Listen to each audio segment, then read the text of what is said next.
Okay, we've discussed the world of Destiny, the premise of being a guardian, the fact that they're practically immortal, and that could lend to good storytelling about themes of life and death.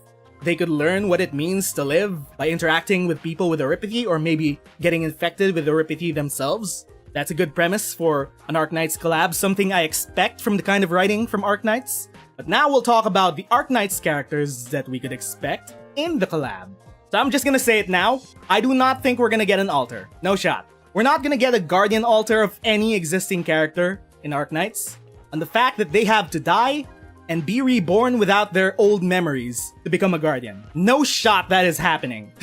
They haven't even done it to any of our existing characters at the moment. The only times playable characters have died is in IS-3. And IS-3 is not canon. We are not getting a guardian altar of any existing Arknights character. It's a can of worms that I don't think the writers will try to tackle.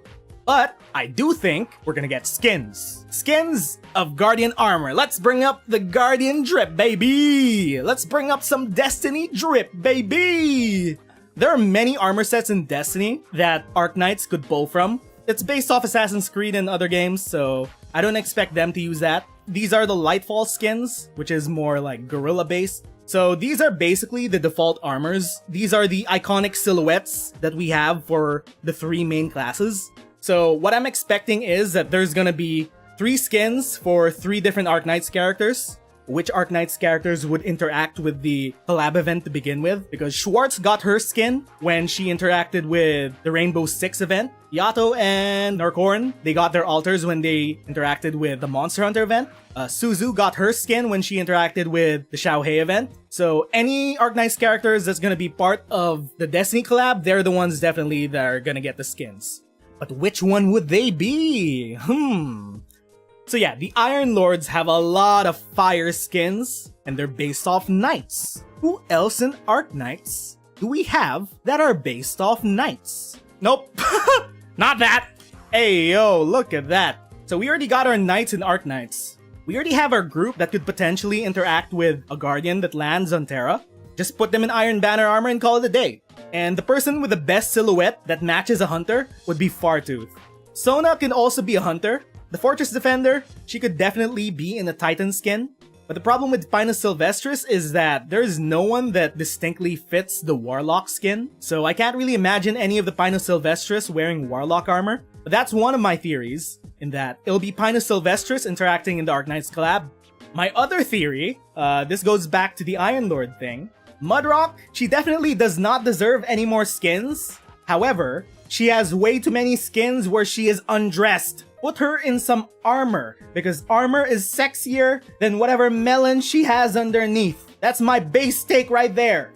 Imagine Mudrock in some beefy Titan Iron Lord armor. Hypergriff, I make a proposition. You can give Mudrock her 69th skin. However, you gotta put her in some full head-to-toe armor. Keep that beefy silhouette, because I wanna see her in some badass looking gear. She's also a very good candidate to interact with the Guardian and discuss Oripathy and the struggles of having Oripathy. However, this is my crack speculation now. Put this man's in some armor. Hypergriff, put him in some Iron Banner armor, please! Please, Hypergriff! Mlynar, of all the people in Arknights, I think deserves Titan armor the most. His current silhouette is that he's wearing fabrics, so a skin where he finally wears some armor would be very refreshing. It would not only be very badass, but also we could get a glimpse into what he was like when he was the strongest knight in Kazimierz. Technically, he still is the strongest knight in Kazimierz, he just has to wear some knight armor. Hypergriff? He has to wear some, please. Please, give us some fan service, please. Don't put him in a biker jacket, put this man's in some armor. So Titans could have Mlynar, they could have Mudrock, and they could have Ashlock. Give them a Titan skin. Now for a Hunter skin, Fartooth of every single character is the one I think the most has the best silhouette for a Hunter skin. As I've already said, Pinus Sylvestris interacting with a Guardian would be very cool. Practically acts like a Hunter already. I would adopt her within the Hunter Vanguard. Yeah, I could definitely see Fartooth wearing Hunter armor. Definitely. So I think GreyThroat would also be a good candidate to put in the collab. She is very discriminatory towards infected people. and that along with meeting a guardian, which could be infected with Oripathy, they could bounce off each other really well. I'm just saying, it would be a very interesting story. What about Ranger? Yes, Ranger could get a skin, but the problem with that is I think the Arknights player base is going to be disappointed if Ranger doesn't get an altar. I think it's an interesting take. Ranger dies, becomes the Guardian, because he doesn't have that much backstory to begin with as a 2-star. I don't think they're gonna make any altar as a Guardian. No shot. But that's me personally. That's how I see the writing in Arknights. They won't treat death like it's some minor thing. They will always treat the topic of death with a certain respect. Beagle's implied to have a death in the future. It's a whole can of worms. Beagle gets revived as a guardian. She loses her memories. She doesn't recognize any of her old friends. She has these weird powers. She's suddenly immortal. I don't think they're gonna do it.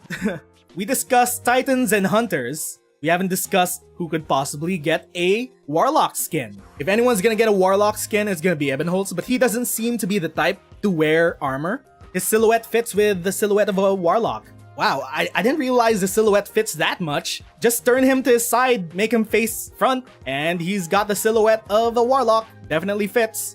I think that should be it. We discussed the world building of Destiny 2, how it could fit within the storytelling of Arknights. Guardians themselves have practical immortality. Terra itself is very much familiar with life and death, being a world where Oripathy and catastrophes shorten the lives of everyone living on the planet, and social injustices also shorten the lives of everyone living within a city. The story could possibly be a very grounded, down-to-earth story about a guardian learning about life and death through people that he meets with Oripathy. Maybe they could contract Oripathy.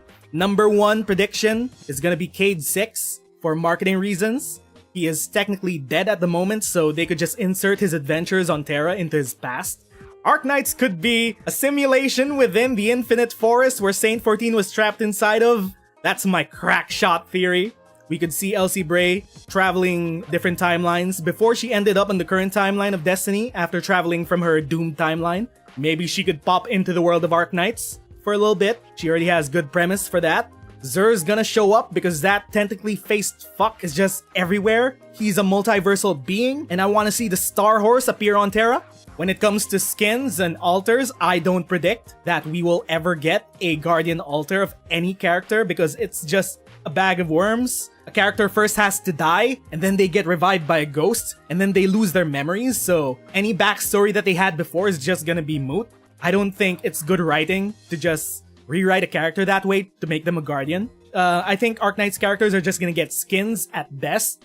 50-50, we might get a playable character in Cade 6, Saint 14, or Elsie Bray.